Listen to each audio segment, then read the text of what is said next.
Hey guys, Parobitig here and welcome sa aking YouTube channel. Sa mga bago pa lang sa aking channel, huwag kalimutan mag-subscribe at i-hit ang like and notification bell para update kayo sa aking channel, mga video and tips and tricks. And for today's video guys is tuturuan ko kayo and how to make Windows 11 faster.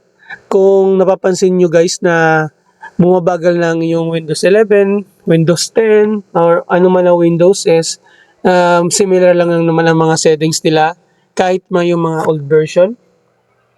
And tuturuan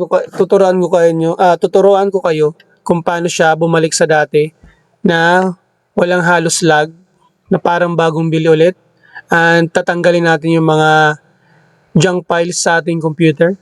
And without further ado, let's begin guys. Una, punta tayo sa settings. Yan, click natin to. Punta tayo sa settings. Then, system. Click natin yung system. Una natin guys is storage. Yan, click natin tong storage. Yan. Then, storage sense. Una guys is itong storage sense. Click natin tong storage sense. Ibig sabihin nito guys is automatically na i-delete ni Windows yung mga junk files natin. Kaya mas make sure na i-on natin tong storage sense. Then click natin tong clean up recommendation. Then after that, see advanced option. Click natin yan. Yan. Check natin to. Temporary files, naka-check yan. Temporary Windows installation, check natin yan. Make sure na naka-check lahat yan. Maliban dito sa downloads kasi may mga dinownloads na file na may mga dinownload natin na important is automatically madidelete siya. Then wag natin tong i-check, uncheck na lang natin tong downloads. Then remove files. Yan, click natin yung remove files. Yan. Wait lang natin. Yan. Keep lang natin tong downloads. And back naman tayo guys. Yan. Recommendation. Yan. Malinis na yung mga junk files ng ating mga computer. Yan. Wala na yung mga junk files. Second guys is itong privacy and security. Yan. Click natin itong privacy and security. And click natin itong general. Ayan. Make sure na naka-off siya lahat. Yan. Hindi naman natin yung hindi naman natin customize personalized ni Windows. Close natin lahat yan. Make sure na naka-off lahat yan. Then go back. Yan. Speech. Off na lang natin to. Kung hindi naman tayo gumagamit ng services ni Windows, yung speech recognition, off na lang natin to. Nakakasave pa to ng memory sa ating computer. Yung process memory is nakakasave pa para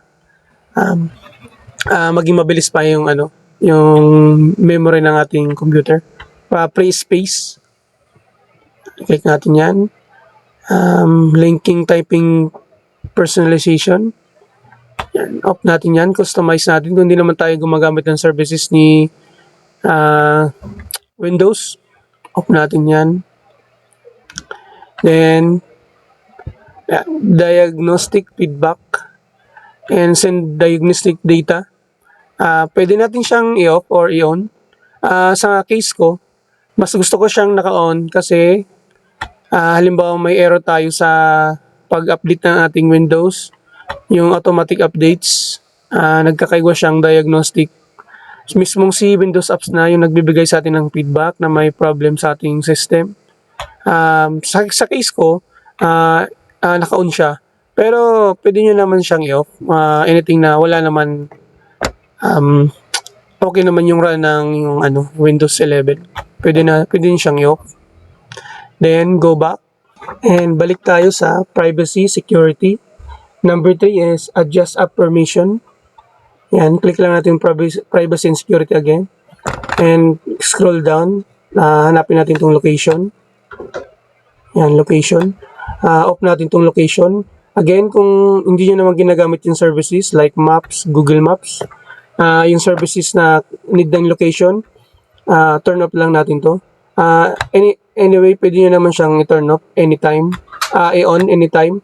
Pag nag-install kayo ng application na need ng location, magtatanong naman si Windows na kung need nyo itong i-on, magpa-pop up naman siya, kaya okay lang naman siya. I-off lang naman natin siya. Habang hindi naman natin ginagamit. Then go back again, camera. And again, kung hindi naman natin ginagamit yung services ni camera for Windows, off lang natin siya para free some space naman sa memory. Yan. Ito yung mga apps na gumagana na hindi naman natin kailangan o hindi naman natin ginagamit. Pwede natin siyang i-off. Off siya. Then go back naman. And microphone. Yan, microphone. Pwede din siyang i-off or on. Kung again, hindi naman ginagamit ang services, pwede nyo naman siyang i-off.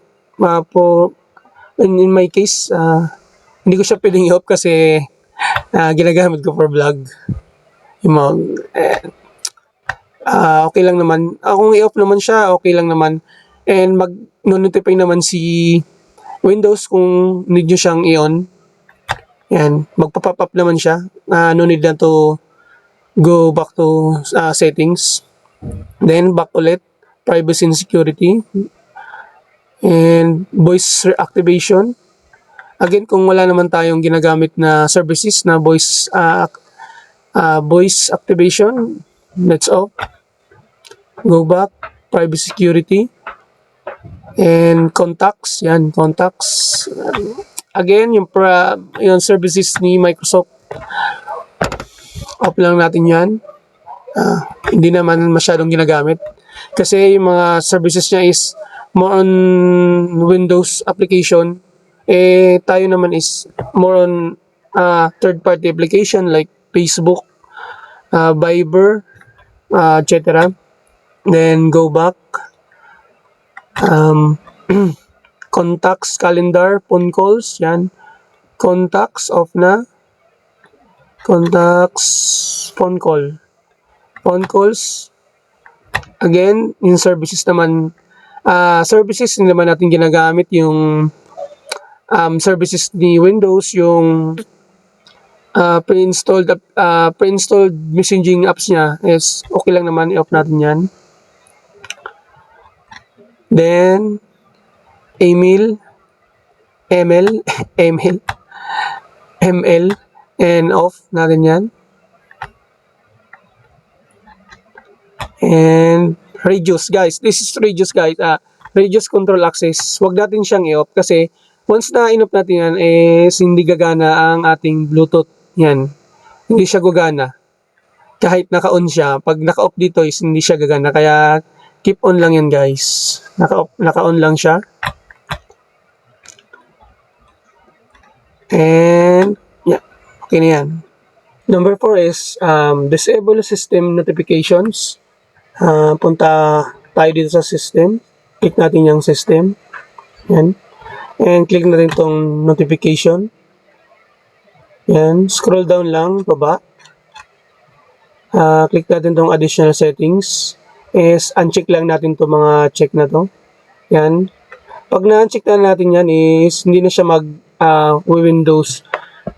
Then wala na tayong ma-receive na notifications or promotion apps galing kay Windows. Yung mga habang ginagamit natin ang ating Windows applications, hindi na siya magpo-promote sa atin. Yung mga nagpa-pop up na ina-advertise ni Windows 11, Microsoft. And number 5 is uninstall unwanted apps. Then punta naman tayo sa apps. Yan.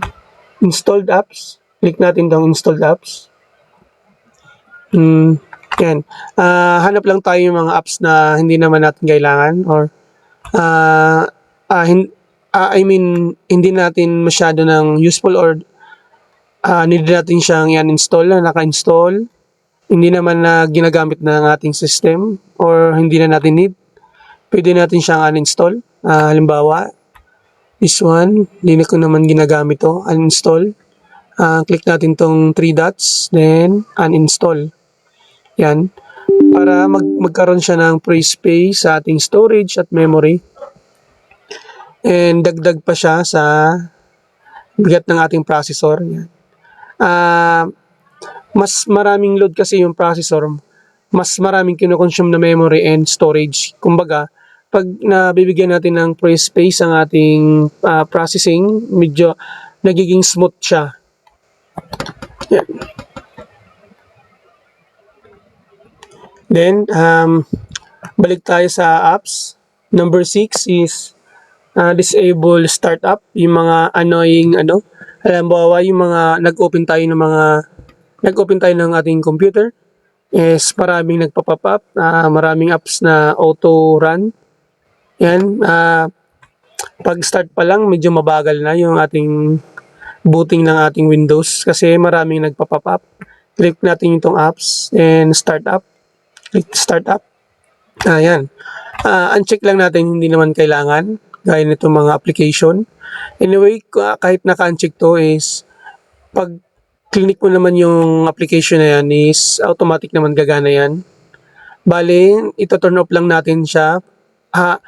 Pag kasi naka-turn on ito is pag nag-open tayo ng computer, sabay-sabay siya maglo-load. Ang nangyayari, nag-aagawan sila ng free space memory. Kumbaga, medyo nakakabagal sa ating system. Kailang naman naka-off yan. Yan, ito lang yun naka-on na itong antivirus natin. Lahat yung naka-on, naka-off, maliban dito sa antivirus natin. Yan. Windows Security Certification, on lang natin yan. Related yan sa ating antivirus. Yan, keep it on lang. And then, or pwede naman tayo dito guys gamit ng command prompt kung gusto natin sa startup. Type lang natin is Windows plus R na icons. Yan. Type natin yung msconfig. Yan. Click OK. Enter. Yan. Startup. Open Task Manager. Yan. Halimbawa itong guys sa application, yung mga naka-disable, ito na yung mga di-disable natin mga application. Yan. Naka-disable na siya, maliban sa ating antivirus. Yan. Naka-enable siya. And security. Yan. Pwede naman natin siya pala i-on dito sa sa command prompt using msconfig. Yan. And then guys, yung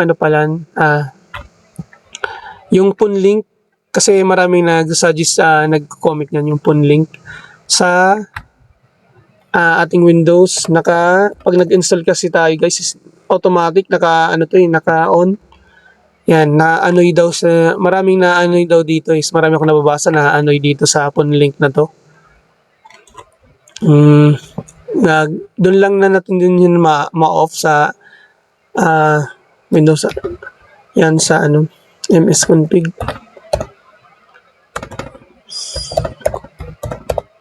Yan. Dito lang din natin siya ma-disable kasi automatic talaga siya nag-on mas pag nag-start na yung computer natin, mas nauna pa siya sa antivirus nagpa-pop up. Pag close naman natin, pop up lang siya ng pop up. Yan.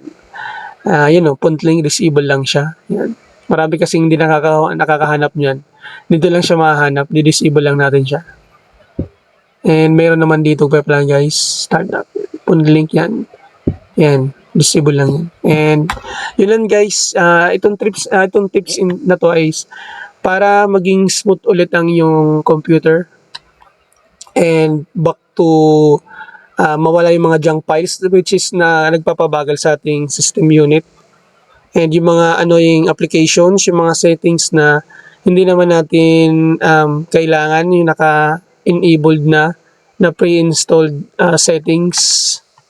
Yun guys, sana nakatulong ako sa inyo guys, and like naman ang ating videos, and salamat. and notification bell. Huwag kalimutan para updated kayo sa ating mga tips and tricks. Yun lang guys. Salamat.